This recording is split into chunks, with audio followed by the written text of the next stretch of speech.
Hi, Mama. Hello, sweetie. It is good to see you. It's so And good to see hello, you.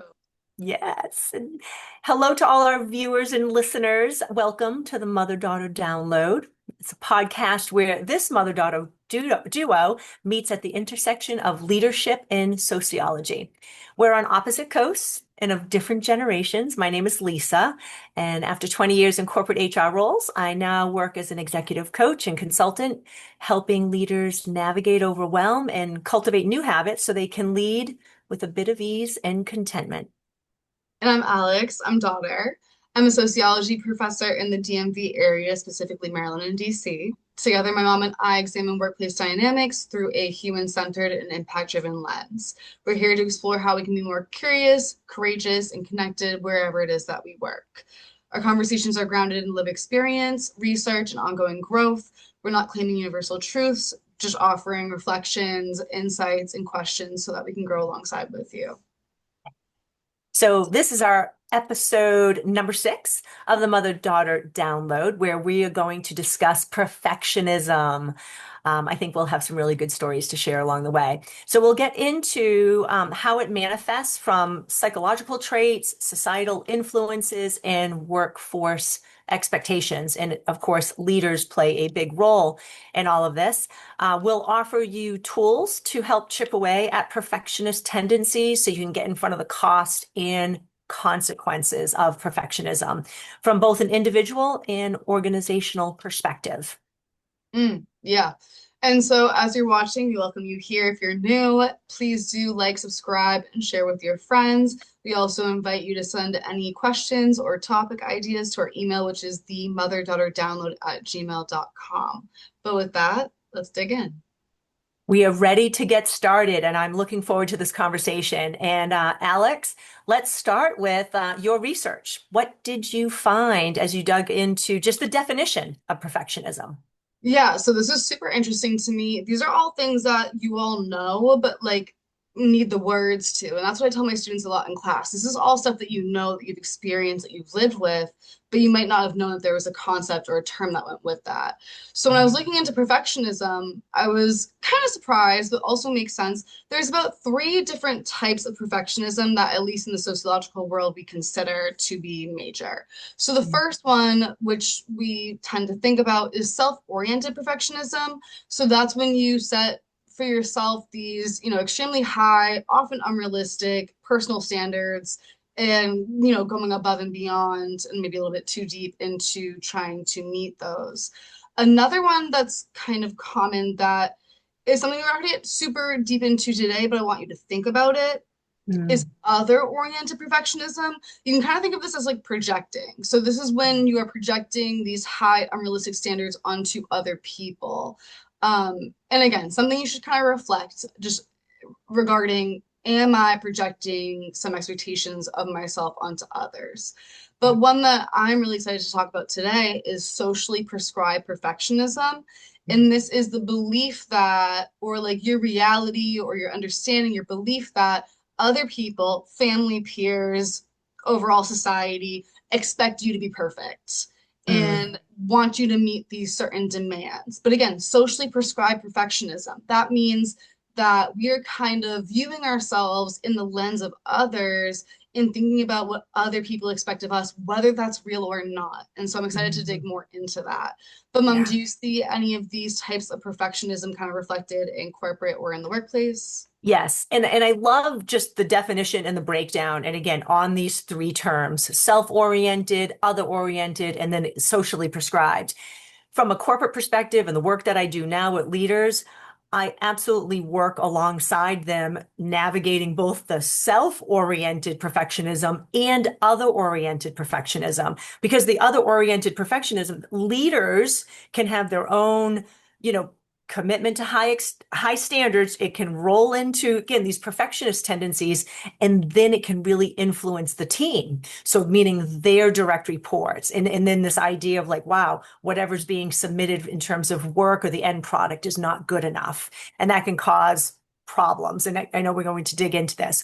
So within corporate, I guess I just want to share a couple of stories is I've certainly seen how perfectionism can be a double-edged sword. Because the one thing we can say, or I will say and believe in, is that this can drive high standards, right? So there's one side of saying, okay, well, let's improve, let's get better work, let's constantly be striving to improve and perform and innovate. Yet on the other side, and this is where there's a tipping point, if you're pushing too much and there's no room for mistakes or learning or reflection, it can cause stress, fear, and exhaustion. So I think it's incredibly important for an individual as well as a leader who's leading teams to know that anyway, that balance matters. Mistakes should be an opportunity to learn.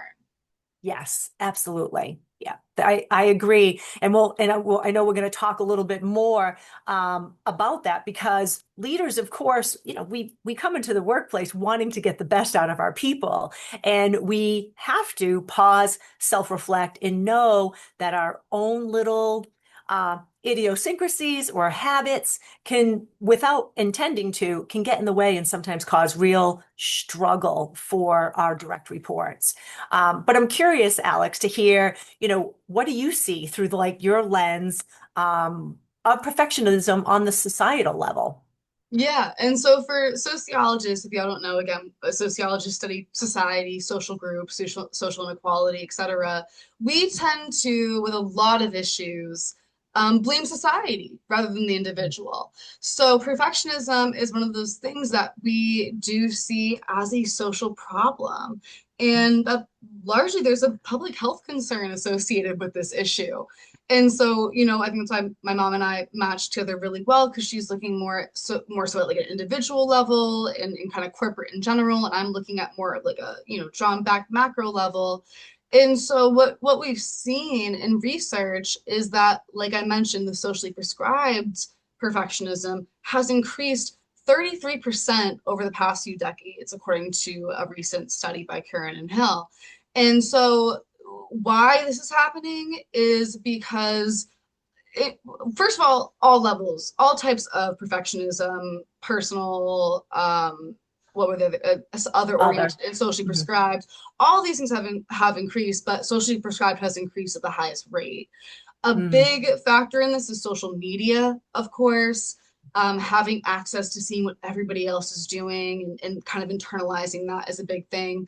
Also, the culture of just like success, meritocracy, grind culture, and kind of, we talked about in our last podcast, the association between working hard and self-worth, right? Like Mhm. we believe and we put on people that, hey, like your success, according to meritocracy, is directly correlated with how much you work and how hard you work, right? And we tend to internalize that about, God, if we take a rest, then we feel lazy. So it has to do with kind of our culture of success and grind culture and things like that. But we also see, like, again, on a societal level, a real impact regarding mental health, physical health, and in the workplace. So on a mental health level, socially prescribed perfectionism is linked to depression, anxiety, even eating disorders, OCD, etc., and even physical health. We have physical health outcomes with this as well in terms of increased heart disease, insomnia, immune disorders. And then if we were to connect it to the workplace, what we see is that socially prescribed perfectionism contributes to burnout, which, if you are curious about, you should go back to our last episode. Absenteeism, as well as presenteeism. And mom, I don't know if you know this word. So absenteeism, of course, is like not really showing up to work or not really feeling motivated to show up to work. Presenteeism is referring to showing up to work, but not functioning well when you're there. That's right. Yeah. Yes.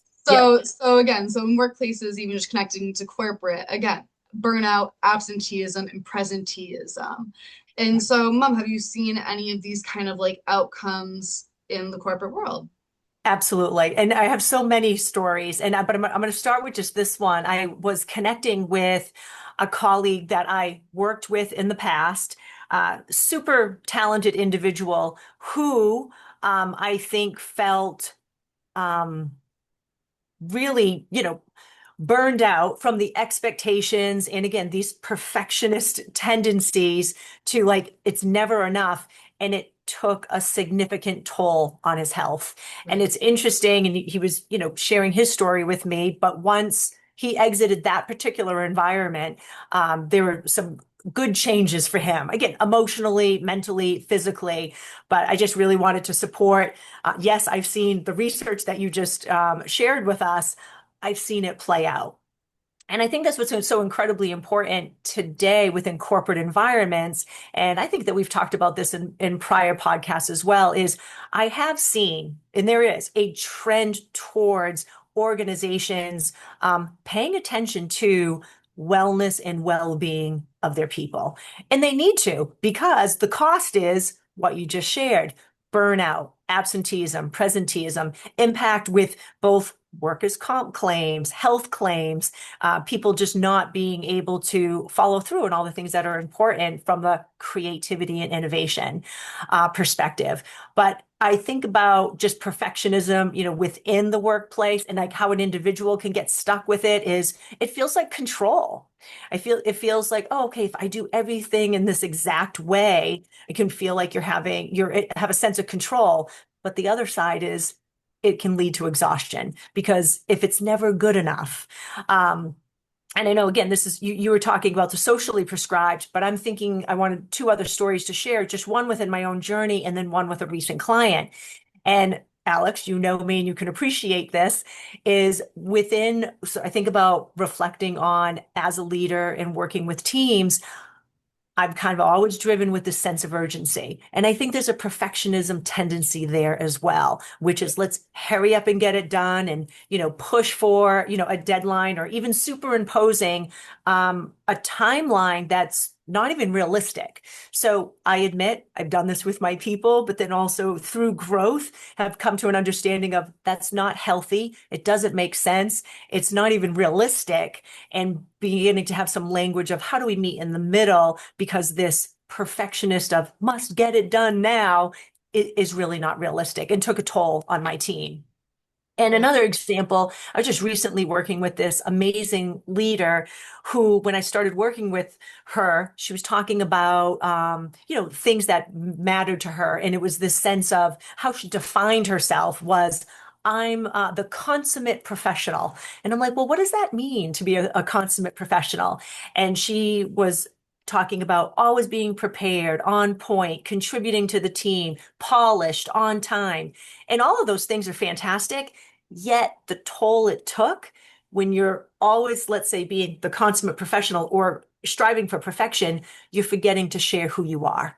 And Mm. who you are authentically, our true self, we're not perfect. We make mistakes. Again, you were just saying it earlier. Those are the learning opportunities, but it also shows that we're a human and then she began to open up and share that. And it was sharing a sense of humor, having some, jokes and storytelling at work, breaking bread, having lunch, going for a walk.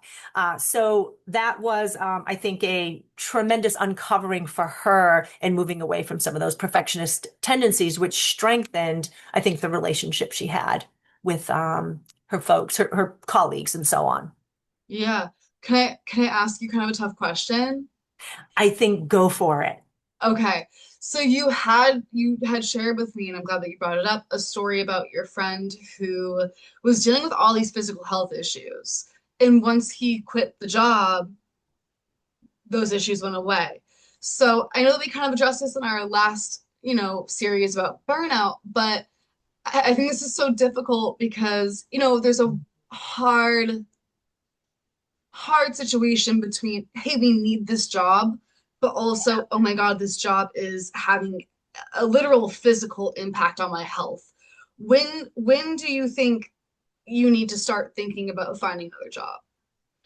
Within our economy in terms of God, having a job is important, right? So I feel like it's hard because I think a lot of people feel, burnout and physical impacts of the stress of their job, connecting to cortisol increases, et cetera, maybe decreased time being able to be outside or active or spending time with your Mhm. family, whatever. What to you would be the point where you're like, hey, you know what? Maybe now it's time to consider finding another job. Yeah, I think it's a great question, and I'm going to talk about a few things. I'm not trying to be vague, but I will say this. It's personal, meaning I would never suggest to someone, now is the time for you to leave that job. But what I Right. would more so like to introduce to the conversation and for our listeners is you need to check in with yourself. And again, this is an evaluation process, right? You were just talking, mentioning again, my colleague who again had all these very significant symptoms and again, impact on him emotionally and physically is how are we checking in with ourselves? And then, and how much time do we spend to ignore that or to really say, what's going on here? Right. So I think that's the first one. And we'll talk about that. There is a bit of self-awareness, right? We own our health. And believe me, I think that there are sadly toxic workplaces that do impact people's health. Um, but I think what's important is we need to know and assess. And then this is the really hard thing. And I don't claim this to be easy. What are your boundaries at work? Are you establishing them? Are you asking for help, both from your boss as well as from, again, peers or even your direct reports? And that I think sends a message about perfectionism if you're able to model that and show that you need help. But yeah, Alex, I don't think I'm answering you directly, like when is it time to go? But I would argue this, if your health is waning and you're seeing these symptoms, and again, you mentioned it, heart disease, or, I'm not able to sleep, or, I have this incredible fatigue, or I'm gaining weight, I'm just not able to take care of myself. I think that you got to kind of raise your hand and then say, is this right? And then what adjustments can I make in this current work environment? And then what do I need to do to maybe explore other options? I Mm, don't think it's quick or easy though. yeah, that's so fair. That's so Yeah, fair. what do you think because again, I know you're looking at it again from the societal lens. Um, but just staying on that example, when you think about what's too much for someone.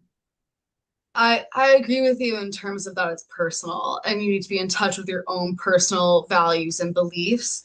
I just think that that's tougher for younger people Yeah. because we're still developing those and we're Yes. not super strong in those yet. Like you get stronger in those Mm, as you age or as you have more experience and true. perspective and experiences that you've been through. I think you're more in tune with those, or at least that's what I've heard consistently from my, Yeah. differences in my younger and older students. Yeah. Right. So I just think that like to generalize, I think that for younger people, on one hand, we put up with more because we don't have as much experience and we don't really know what our boundaries are yet or haven't learned to establish those. Um, but I think, yeah, hopefully as you age that you do. But I also want to give Gen Z some credit about, I don't know if y'all have heard the kind of like term working your wage. This is very much a Gen Z thing where they're like, we're gonna work what you're paying me. I'm not gonna put in overtime, which is kind of, I would say, more so typical for like boomer generations, where it's like we're gonna work whatever we need to do. But for younger people or Gen Z, I think I see more of a pattern of again working your wage, where it's like once it's 5 p.m., no, I'm not staying on 10 minutes longer for the meeting. It's 5 p.m., I'm off work. I'm going home, Hmm. right? And so I do see, so I don't want to generalize because on one hand, I do, again, Yeah. I think that as you grow older, you might have better, or yeah, whatever, be more solid in your values and beliefs. But Yeah. I also see that younger people at the same time are aware of, I'm going to work my wage. I'm not going to let these people overwork me. I'm not going to Yeah. let them push the boundaries. I'm going to hold Yeah. these boundaries. Yeah. I'm Yeah. curious if you like putting yourself in like HR manager shoes, if you had a meeting at 4 p.m. and it's 5 p.m. and you have about 10 more minutes of content to cover, what are your thoughts in terms of, because I would see possibly older generations being willing to stay on for that 10 extra minutes and maybe Gen Z being like, it's 5, I'm off. Do you perceive them negatively for that? Because I think that Yeah. that's a worry for them, but also a strong spot for them in terms of pushing boundaries. Because if they push these boundaries, then people are gonna have to start to respect them for everybody. Like I feel like they're trying to start a trend for everybody. Yeah. But I do think that in the beginning that might come off negatively. Like, I don't know, what do you think in terms of I like if I someone think was so. I just wanted to kind of echo some of the things that you said. I do believe with age and experience comes wisdom, right? And that discernment on, what my values are and so on. And then just to answer the question, I guess I want to say in my own lived experience, I think I got better at being respectful of at the end of the time. So yes, would I be an individual like, yeah, we're going to get this done. And if we need 10 more extra minutes, we're going to go for the 10 extra minutes because I would always give the 10 extra minutes.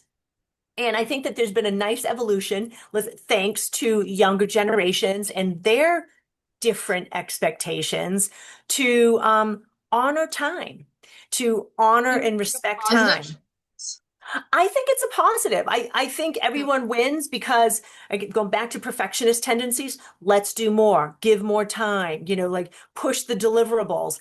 And again, that I don't think that that necessarily creates better outcomes. I don't think it does. And believe me, that has been a mindset shift for me. Right. And I think that with more balance or again integration of feeding different aspects of our life from health and relationships and work and so on, I think that we can all contribute in more thoughtfully, better results, and I think better health. I would um, say also, like, I'm part of a specific sociological professional association in yeah. DC. Mhm. And we are, because of me bringing in newcomers who are younger, our meeting starts at 12 and it ends at 1 p.m. And my younger people are like, I'm getting off at 1 p.m. And although I think maybe the older people in the organization might be frustrated by that, it also forces us to conversate and get done what we need to get done within that period. Like this shift Yes, so forces true. us to be like, no, people are leaving at 1 p.m. Our Yep. schedule is 1 hour, 1 p.m.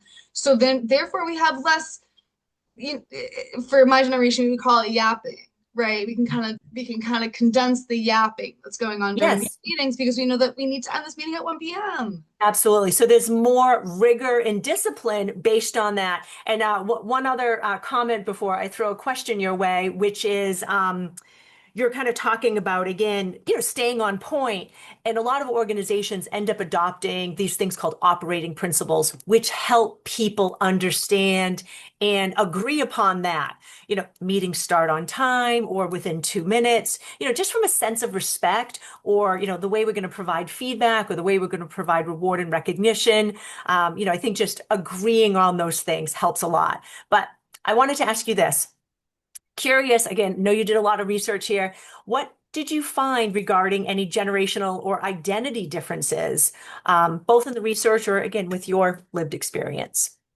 Yeah, so I've done research on this, but I also have been teaching for 5.5 years, and I'm able to kind of get that real-time feedback from my younger and older students. I have students from 16 to 60 because I teach Mhm. at community college as well as private, et cetera, et cetera. But I really, particularly, Mom, as you know, I love my community college classes because I do get those perspectives from like 16-year-olds who are doing dual enrollment to people who are 60 years old in college. And so it's always I learn a lot from these classes. And so generationally, what I find is that like pulling in, focusing kind of on, I already kind of talked about older generations, but like focusing on younger generations who are more influenced by social media, um, there is kind of a difference between like millennials and even Gen Z. We were talking about this and we were joking about this. For me as a millennial, when I was growing up, I'm just saying like grade school years, like middle school, high school, the people that I compared myself to were largely the people in my high school, right? I didn't have social media to the point where I was seeing global examples and perspectives in people. We were YouTube kids. And you know this because we brought you into YouTube. Like you were watching Jenna Marbles with us. You were watching like all these silly things on Mhm. YouTube.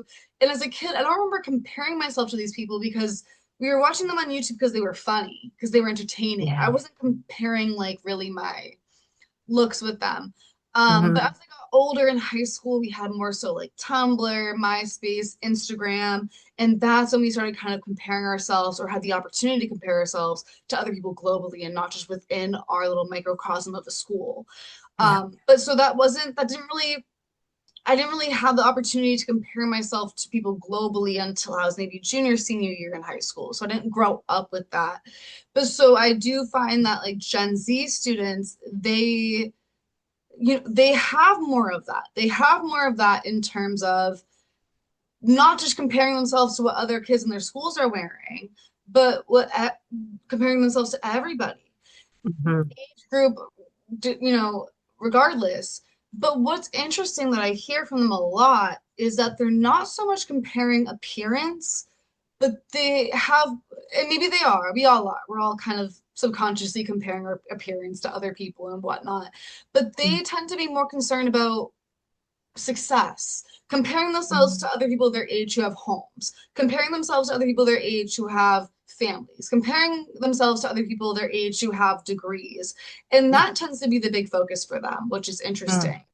And so I think that's really interesting. And I just want to bring it back to kind of so really fundamental sociology. There's this old dude, George Herbert Mead, right? And he has this idea of the self and the generalized other.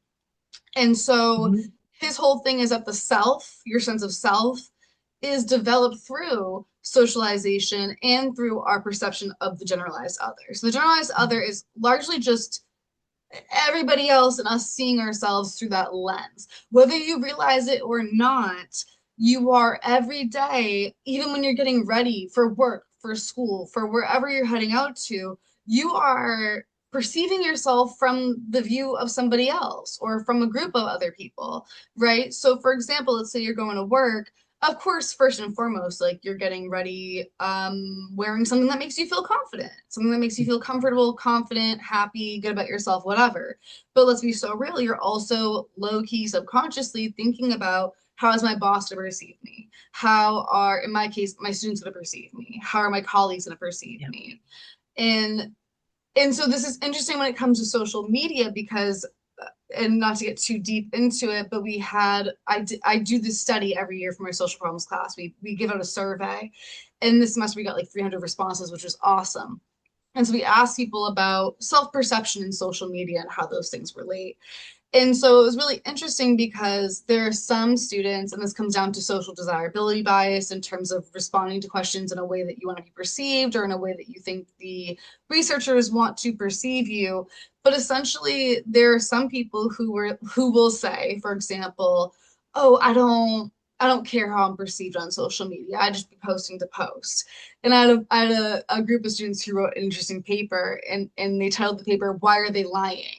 Which was hilarious, right? Because they're tapping into, are you sure you don't care? Are you sure? Or are Yeah. you just saying that because you want to sound a certain way, because you want to be perceived in a certain Hmm. way? Because what I'm trying to get to, for example, is when we post on social media, we are 100%, even if subconsciously, thinking about the generalized other, thinking about how other people are to perceive us. The way that we post Hmm. reflects how other people are to perceive us. And Yeah. this is very clear in terms of, some people, I just post whatever I want to post. Yeah. Sure, but are you posting on LinkedIn what you would post on Instagram? Are you Yeah. posting on Instagram what you would post on Facebook? Are you posting on Hmm. Facebook what you would post on Snapchat? No, right? Because even when I post on Instagram, it might be something more lighthearted for my family and friends, but I might not post it on LinkedIn. Or if I'm Hmm. posting on LinkedIn, I might not want to post it on Facebook because that's more so my family. And Yeah. so even when we are posting, we post differently based on the social media site. Facebook tends to be more so for family, Instagram more so for friends, Twitter more so Hmm. for humor, Snapchat for your bestest of friends, LinkedIn for professionalism. So when we're posting to these websites, we are thinking about how other people are perceiving us. And you're doing that even Yeah. when you decide which social media to post to.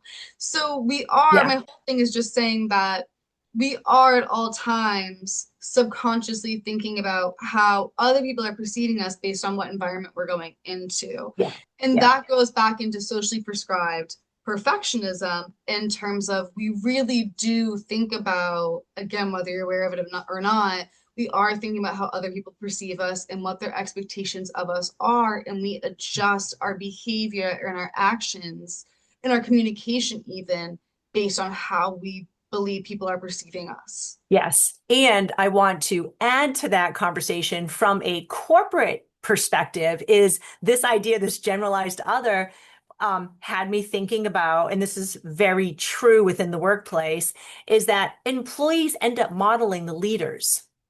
So I work with a lot of, again, fantastic, high level executives who are always who are thinking about their brand. This whole idea of executive presence, and that's a whole other conversation and a term. But I would argue, whose executive presence are you trying to emulate? And that ends up being the work. Like, who are you? How do you define, let's say, executive presence? How do you want to show up? How do you want to be seen? And the work is you need to name that for yourself. And yes, there's general standards or expectations from a leadership perspective, like to be strategic, to be a good communicator, to be a people developer, to have an understanding of operational efficiency and systems and technology. But then it's about how do I want to show up?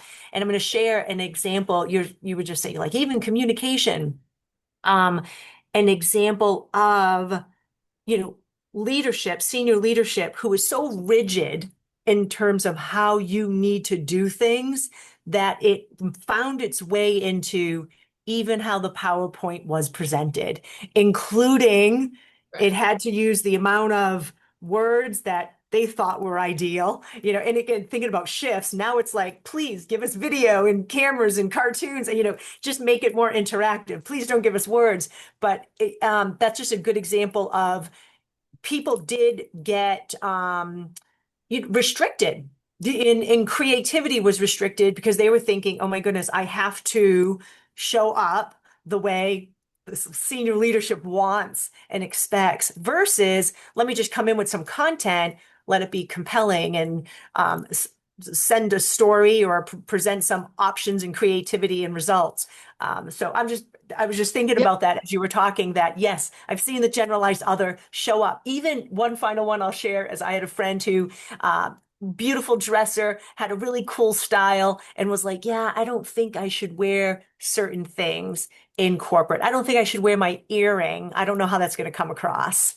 And so, yes, I think that we are always, moving and shifting. But then we'll end up talking about, because I really want to put out always expectation and growth opportunity for leaders, which is, what do you do with that? And Mhm. what do you do with that awareness and so on? But Yeah. I want to pause there. I think you have some thoughts. I wanna I wanna ask you, but I'm gonna say something first, but I wanna ask you about the cost of perfectionism. Mm. Um, but I'm thinking about something even just personal, I guess, in terms of for my younger people, listeners, or people who are on TikTok. There was this really big situation recently about this lady who goes on social media by Teacher Bay. And I'll have to show you her TikToks, but she dresses according to, people online very provocatively. And she's like a grade school teacher.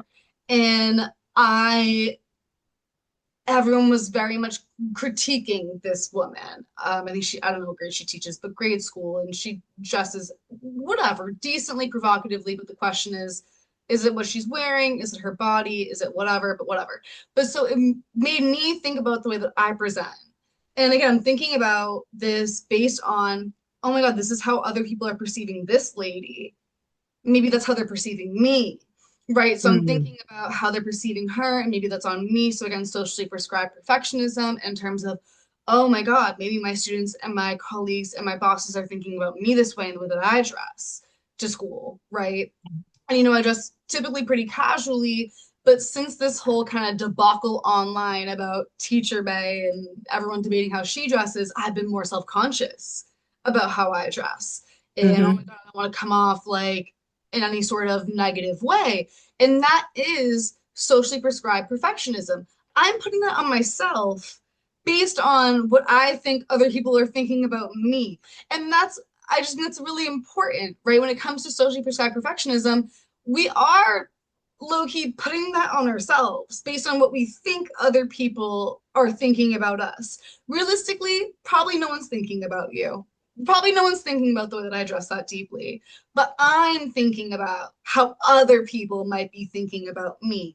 And we do Hmm. this a lot and we internalize it and we overthink it. And I think it's really good to be aware of that, right? That'd be weird if we Yeah. didn't think about how other people were thinking about us.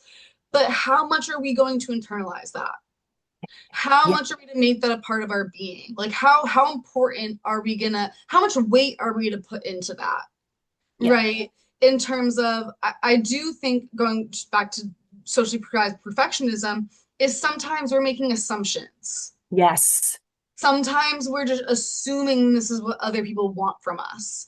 Yeah. How often is that accurate? Is what I want to challenge you all to think about. Yeah. Because, of course, we should see ourselves from the view of other people and how other people would perceive us. We do that naturally. Hmm. But how accurate are we being? Are we Yeah. going a little bit overboard with it? Are we over assuming? Like, how realistic are we being? And how much are we internalizing that? So I would just challenge everybody to Think we all about that. have these, yeah, Yeah. to think about that. We all have the, whether it's your parents, your friends, your partner, your boss, your colleagues, we're all going to think about, oh, they really want me to be this. Yeah. How And realistic is that, though? yes. How And I realistic think is that? And how much it's of that is your own idea or that's your so own true. thoughts of what other people think of you? Yeah. I think it's a fantastic question. And I think that ends up sitting in a lot of the work that I do with leaders, which Yeah, is how do you explore your own belief system? And right, we all have a belief system, and sometimes certainly our beliefs serve us and ground us, but they can also limit us.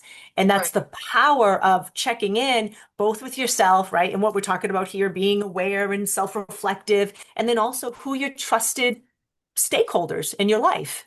And that can be both in and outside of work and with family and friends. But I think it's powerful. So I do want to answer your question because you were talking about the cost of perfectionism and speaking to leaders, speaking to us individually. But again, particularly from a corporate lens, creativity and innovation can suffer Mhm. if people are afraid of making mistakes. Because what do mistakes bring us? Learning.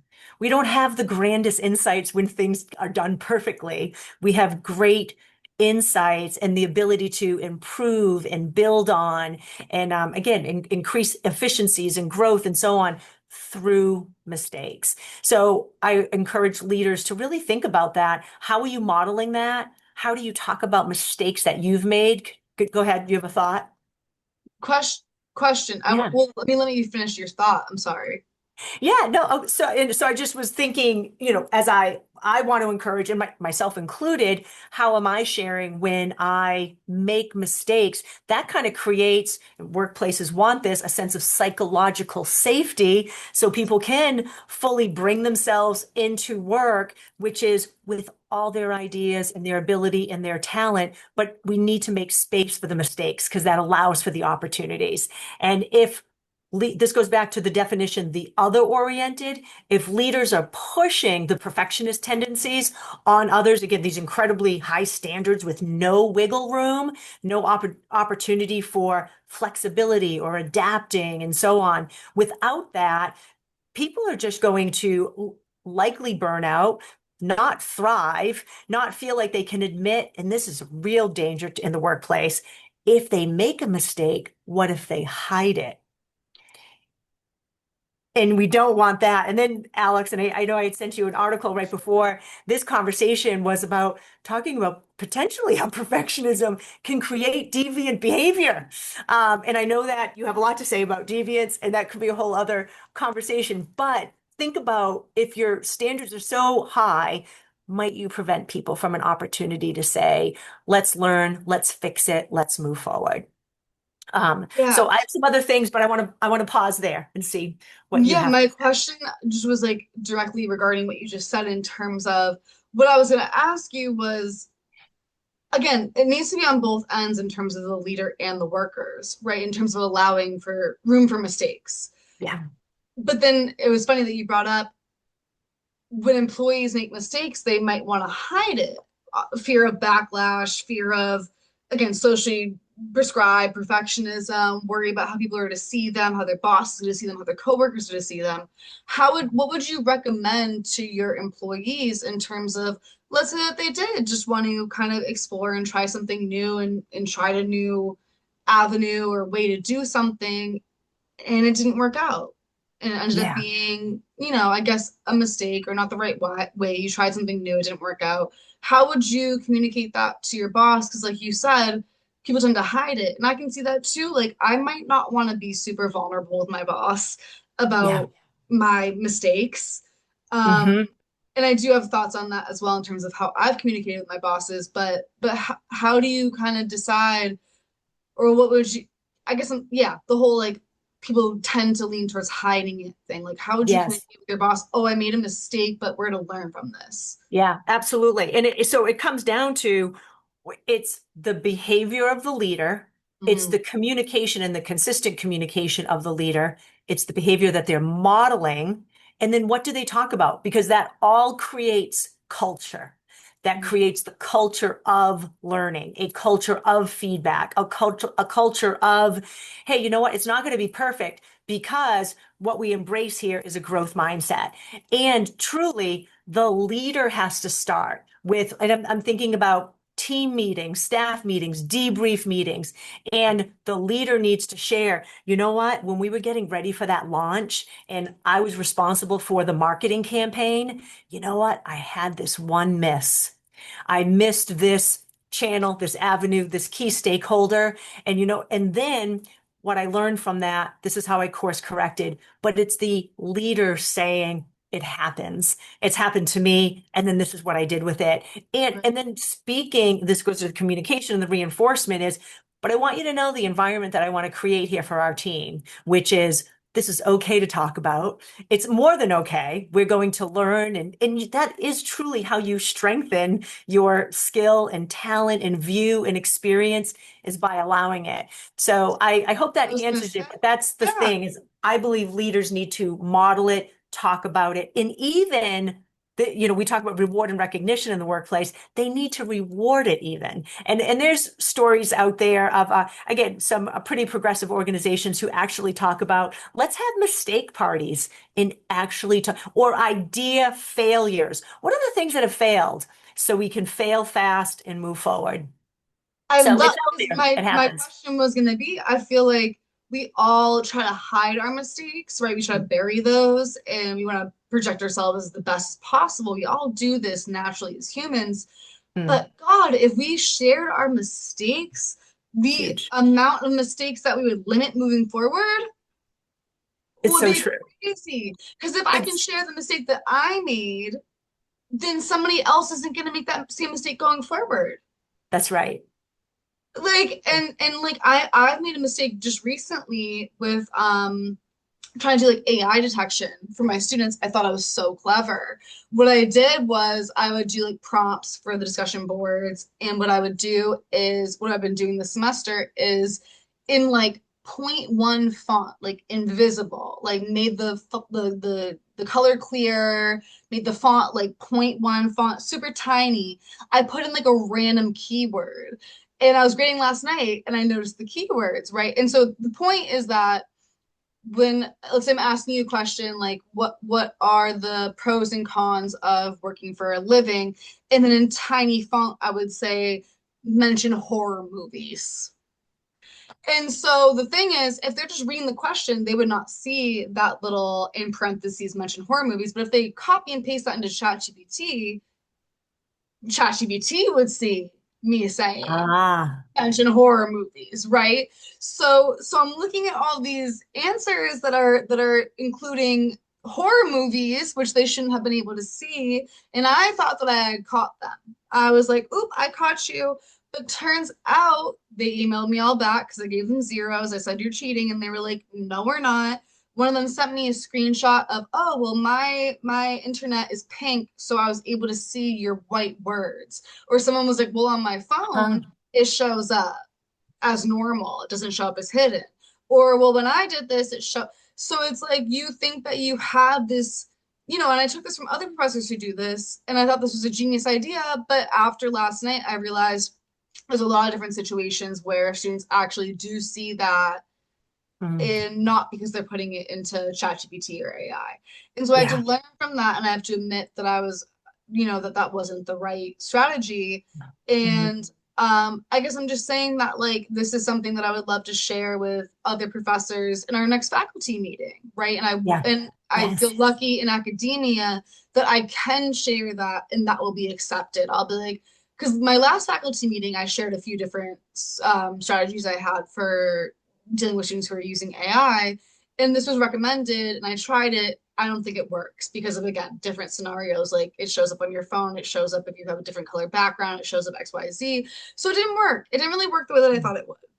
And thankfully, I'm so lucky at the school that I work at, specifically PGCC, when we have our next faculty meeting, I can share that and say, I tried this, it didn't work.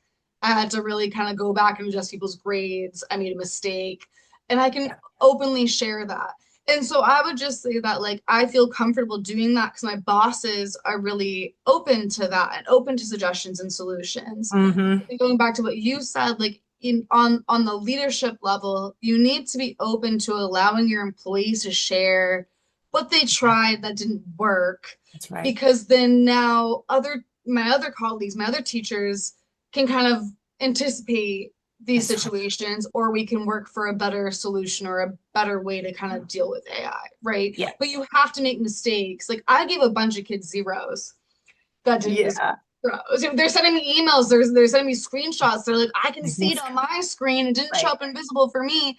And I Right. have to be able to be open about that so we can all Yeah. learn to do better. Yeah, So I just it's a great story, and I love it because you are open and candid, but that also feeds into kind of what I want to share. Just talking about like some final strategies or reflections here is it is for us to be vulnerable with each other, as an individual, within the workplace, within academia, which is, hey, you know what? I tried this, it didn't work. This is what I learned. So I think the sense of, again, back to leaders modeling the imperfection is because now we can create this learning environment. And again, really celebrating mistakes because there's a source, letting mistakes be because we've tried something. There's been an effort, we're applying, innovation and to reward experimentation. And we can talk about that regularly.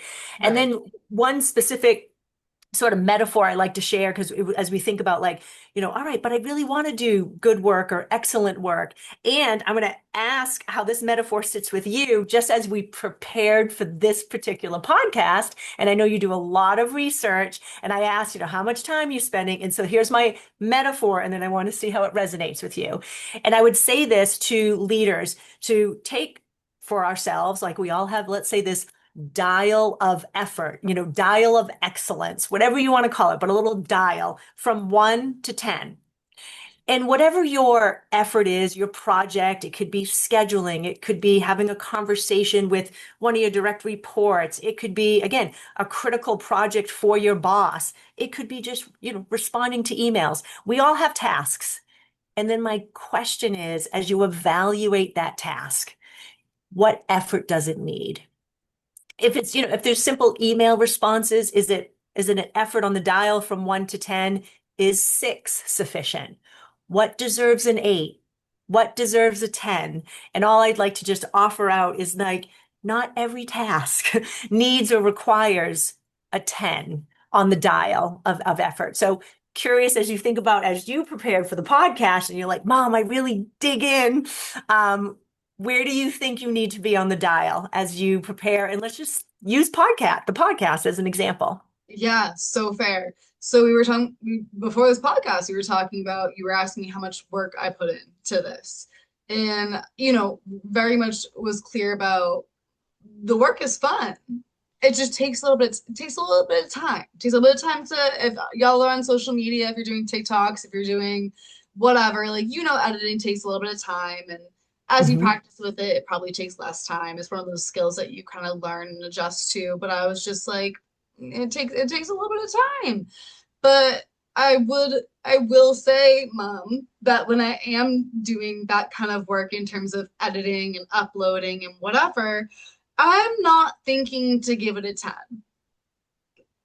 I'm sorry. Like I'm not thinking to give it a 10. I'm thinking to give it a 7.5 or an 8. Like I think that's fair. when I'm I'm glad.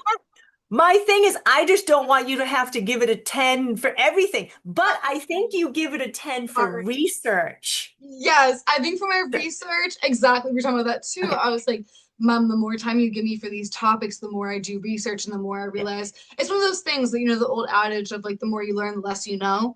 One of Yep. those things where like my mom and I pick a topic for a podcast and we're like perfectionism, right? And I think, well, not that I think I know everything, but I'm like, okay, I think I know something about this. But then the more I do research, the more I'm like, oh my God, I have so much more to learn. And I was Yes. telling her, like, we almost need to be on a tighter schedule because then I won't go too hard. Then I won't Yeah. put 12 into Yes. research for no reason, right? And when I put that 12 into research, now we're in the podcast and I'm like, I have so many things to say, right? Yeah. Like, oh my God, how do I include all of this research? And it's like, we don't have to do all that. We don't Yep. have to do all that, right? You Like, don't have to.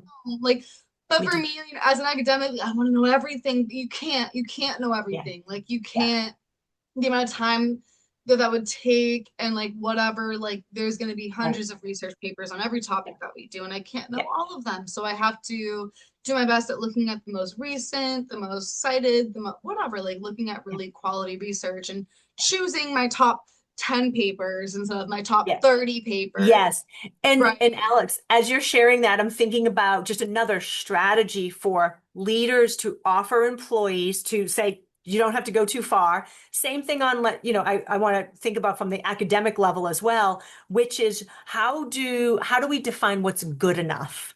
And I believe that leaders are able to do that for their teams. What does good enough look like? And again, I'm thinking about performance management, and there's a rating of 1 to 5, and what does that look like? And then I'm thinking about in your world, you have a rubric which tells us what you're going to get for a grade or what does good effort look like. So I think that those are additional tools that help guide Right. effort, growth, development, and hopefully you don't go too far. Right. And going back to why I'm saying, oh, I'm only to put 7.58 into like the editing of our podcast is we're in the beginning, like we're experimenting. But also, what I was going to say was, I think your point is you need to decide where you're going to put your 10 effort, 10 out of That's 10 right. effort. Yeah. And I will say a stipulation for academia is by God, you should be putting in a good amount of effort, right? Like this is for a grade. This is for your future. Mhm. This is for your GPA. Like there's a lot. I won't say more pressure because I'm not hip as to like being in corporate, but like I know that y'all get employee reviews and all of that stuff, but like for academia, the pressure, or I can see the perceived pressure being much Mhm. more important in terms of, oh, my, I do need to get an A. I do need to get an A on this stuff. I do need to follow the rubric to a T. I do need to like whatever. And so Mhm. being aware of like, let's say I have a student, okay, maybe you want to put a 9 into the assignment, maybe an 8 at work. Like what? I don't know. You have to figure out how to do that. I agree with you though Yeah. that like you can't put a 10 into everything. Yeah. And just to make it realistic, real quick, about academia, and like I just said, you should be putting in a lot of effort, or people are expected to put in a lot of effort for their grade because GPA matters. When I was Mm. in grad school, I will say that it was ridiculous for me in grad school. I would take 3 classes at a time. Every class expected me to read a book a week and write a paper on that book every week. So that's 3 books a week, 3 papers Mhm. a week, right? And so we would work smarter, not harder, right? I'd be like, I'm reading chapters 1 through 5. Danae, you read chapters 5 through 10, and we'll share notes. Yeah. Work smarter, not harder. But I will say that a lot of my colleagues suffered because they would submit their work late. I would kind of do the best that I could up until the deadline and just submit what I had at the deadline. Put in full effort, but Mhm. I'm not gonna like a lot of students I saw like suffer because they would submit things late or spend too much time on them. You're overthinking it, you want to perfect it. I'm like, no, if the deadline is Sunday, 11:59 p.m., whatever I have by 11:59 p.m. on Sunday, I'm gonna submit. I'm gonna move on so that I can focus on my next assignment. So I Yeah. think cutting yourself off, having Yeah. deadlines for yourself, because if Yep. you just say I can work on this forever, you're gonna keep perfecting it. Like you can keep perfecting things for ages. So you Absolutely. have a deadline for yourself and be Yes. the best that I could do by Sunday at 11:59 is the best that I could do, and that's Yeah. what we're And submitting. and Alex, as you're sharing that, I'm just thinking about how that shows up in the workplace. We call it analysis paralysis, and you just keep on looking at it and keep on looking at it and then what ends up happening, and this is where it's really problematic. It's almost has a ripple effect, is it impacts decision making. It impacts the project moving on to the next department that needs to take it to the next level. And it impacts timelines, impacts execution, impacts the clients that you're taking care of. So it can really have this unbelievable ripple effect by again not landing and pushing something forward. Exactly. So I think Yeah. that being able to have your own set cutoffs for Yeah. things will help you not ruminate on Yes. perfectionism. So that's a big suggestion. But I'm gonna go into a couple of my just like reflections Yeah. or thoughts on a structural level, Hmm. kind of go into your more individual level suggestions. I would say I'm going to bring up a few things, a few categories. So, first of all, on an educational level, I think that mental and emotional health education can build resilience in youth. For example, we know your other daughter, my little sister, Cameron, she works in kindergarten. And I think that teaching emotional and mental health strategies or regulation can be really important and can prepare people for future situations. On Absolutely. an institutional level, I think that having safe workplaces with balanced expectations can potentially lower burnout and potentially improve morale. I think on a Mhm. cultural level, just talk to my students about this on a deeper level, but media literacy, media literacy, being able to decipher what's going on, what's true, what's false, where are we getting these facts from, what are our sources, who are we comparing ourselves to, and why, what's realistic, what's not. I think that these things can, being aware of what you're looking at and what you're consuming on social media can help redefine success narratives and can also decrease societal pressure to be perfect. From a workplace level, on a, again, like on a larger level, I would say that from me, who's someone who has not worked in corporate, I would just say reiterating what you're saying, but creating environments where mistakes are seen as learning opportunities rather than Mhm. personal flaws, encouraging feedback that focuses on growth rather than just performance metrics. Because if we're Yeah. focusing on performance metrics, we're not allowing people space to be creative and try new things, Mhm. right? Like if we're just focused on performance, then people aren't gonna be, yeah, be able to be open to try new things and try You know new. what's interesting? I just want to add to this. I was just like thinking how creative it might be for an organization to say, we have a performance metric on making mistakes. We expect with effort and creativity and innovation and true trying that you'll break some things along the way. And we only know that we're going to get better. Our systems will get better. Our people will get better. Our, client relations or again, impact within society and whoever we're serving will get better through that. So thank you, Alex, for I I just think that's had a that huge, thought as you were yeah. talking about performance metrics. And no, I love that. I think that like if leaders took that, like that would be so incredible and your company would grow. My Mm, last couple things were just like as a leader, again, modeling healthy workload or behavior, downtime, encouraging employees to take breaks, encouraging employees to disconnect after hours. Like I was saying, 5 p.m., let's not come home and be on the phone more. Let's make sure right. we have time for our own hobbies and for our own family and for dinner time and whatever. And then also, again, just valuing mental health and being able to communicate about that, being able to provide services regarding that, and being open about the fact that people do have mental health issues and that being realistic about that and supporting our and work environment and our employees about that will be Yeah. really will make sure that the company does better and everyone does better. So Yeah, those are just absolutely. some of my suggestions. But what were some of your key takeaways, Mike? Those are fantastic. Again, I could build on those, but I'm just going to share kind of like maybe some more reflective questions that might actually feed into our next episode. So I'm going to invite our audience to think about this, reflect on it, send us some comments or even your stories. We'd love to hear. But here are just some curiosity-driven reflection prompts that you can kind of apply at work for yourself as a leader or in life is evaluating your own perfectionist tendencies, just really think about what might be the source. take a moment and think, is that equating to being worthy? Is it Is equating it going real or are you projecting back? that on yourself? That's exactly right. And trying to peel back the onion on that. And if you want help with that, that's the work that I do. So feel free to reach out. But other questions to consider. What would happen if you replace the word like, oh, it needs to be perfect with I need to see progress? And how do you measure that? And make sure, again, you have some clarity around how am I measuring progress and celebrating that instead of this, again, this ideal, perfect sort of result. How might imperfection, which again, we already talked about, leaves a lot of room for growth and opportunity and curiosity, how might it be a gift to yourself and teams and organizations and your students to just give a little bit of room and then recognize perfectionism is shaped by the things that we've been talking about, culture, identity, and systems. Ask the questions about, am I responding to, some things outside of myself? Is this ideal for, who I want to be and how I want to show up? So I'm going to just kind of iterate some of the things you already said, Alex, but I love them for leaders. I want you to think about how do you reframe mistakes and learn from mistakes and think that those are a healthy thing that occurs within the organization. Get some clarity around what good looks like. Map it out so people don't get, too hung up on I'm always aiming for perfect.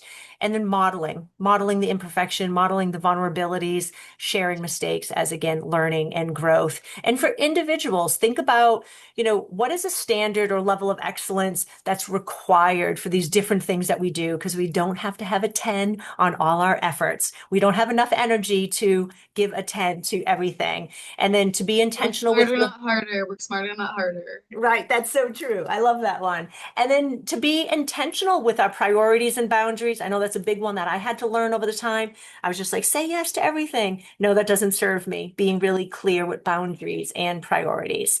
And then I'll just finish with, flex and adapt. I think being flexible and adapting and stay with again the progress over perfection, I think would serve us all, again, individually, with teams, and in our organizations. So.